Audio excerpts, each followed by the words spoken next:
Olá, bem-vindos e bem-vindas a mais uma exploração detalhada aqui no nosso espaço.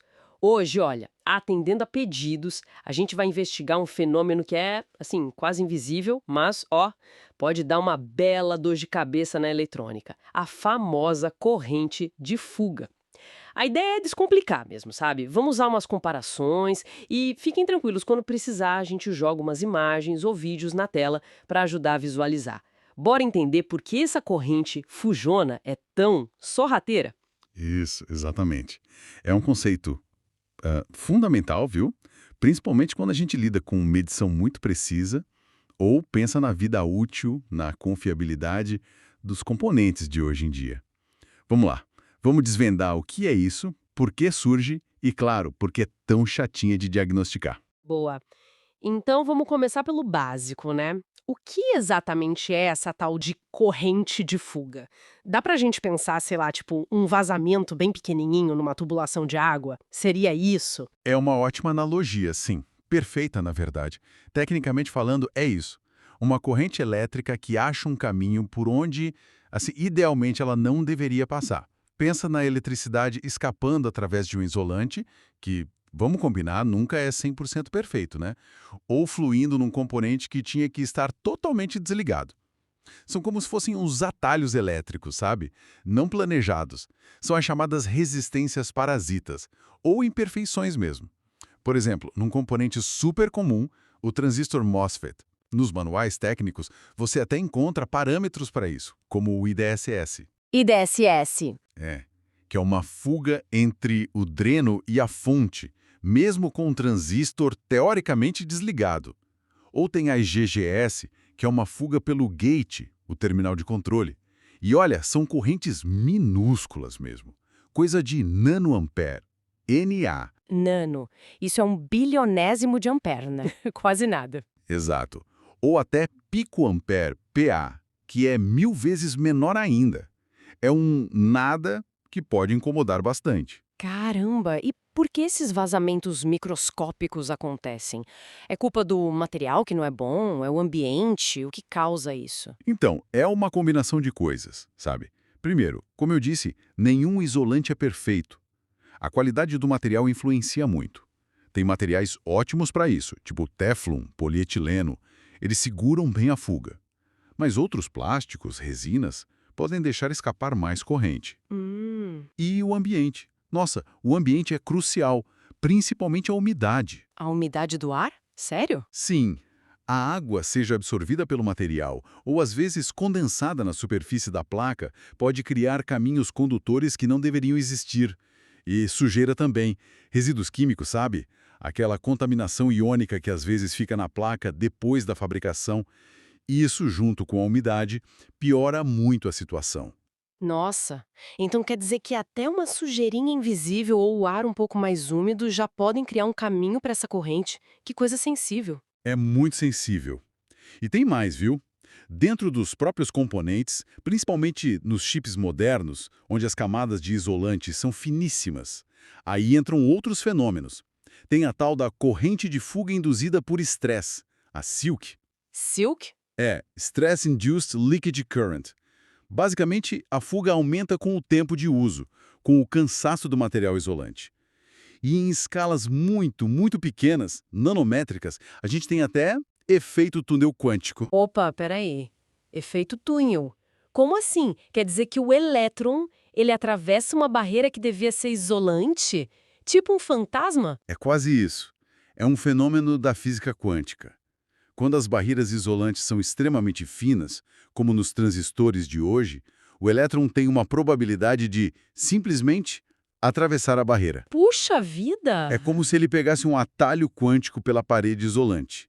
E tem casos mais específicos ainda, tipo pressão mecânica gerando corrente em alguns materiais.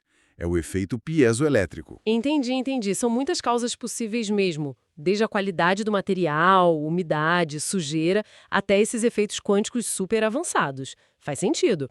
Mas aí vem a pergunta.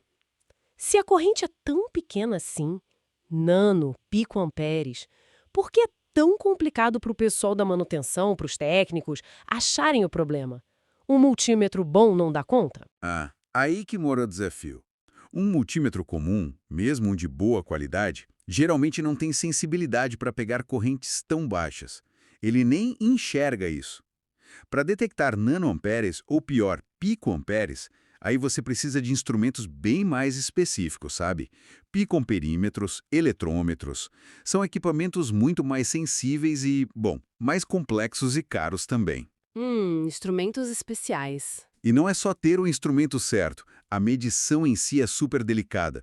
Qualquer ruidinho elétrico do ambiente, tipo interferência da rede elétrica de 60 Hz ou de um celular perto, pode mascarar completamente a leitura, ou dar um valor errado.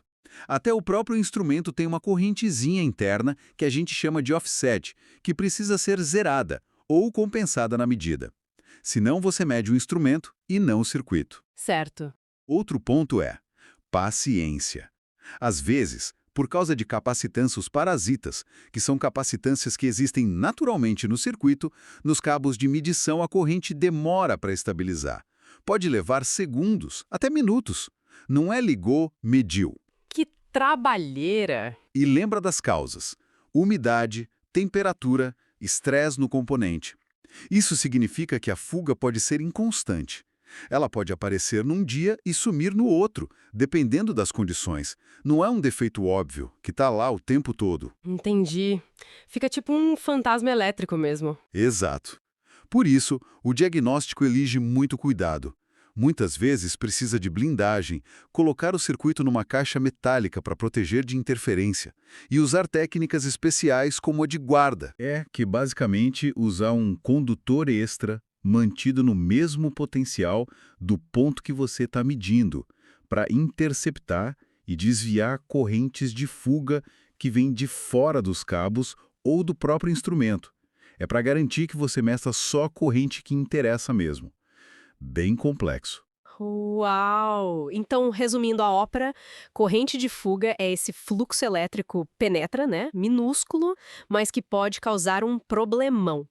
Surge por causa de isolantes não perfeitos, umidade, sujeira, o próprio uso do componente e até a física quântica.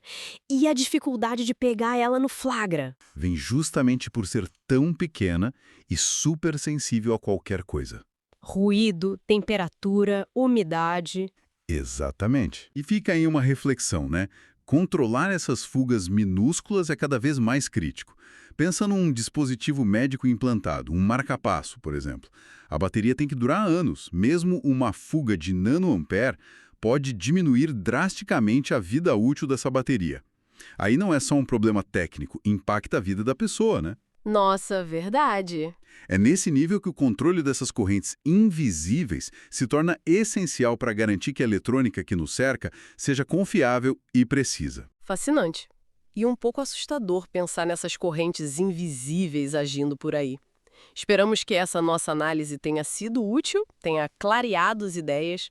Agradecemos demais a audiência. Se curtiram essa exploração, não esqueçam de deixar o like, se inscrever aqui no canal, ajuda bastante a gente.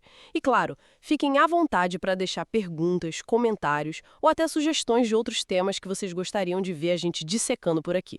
Combinado? Até a próxima!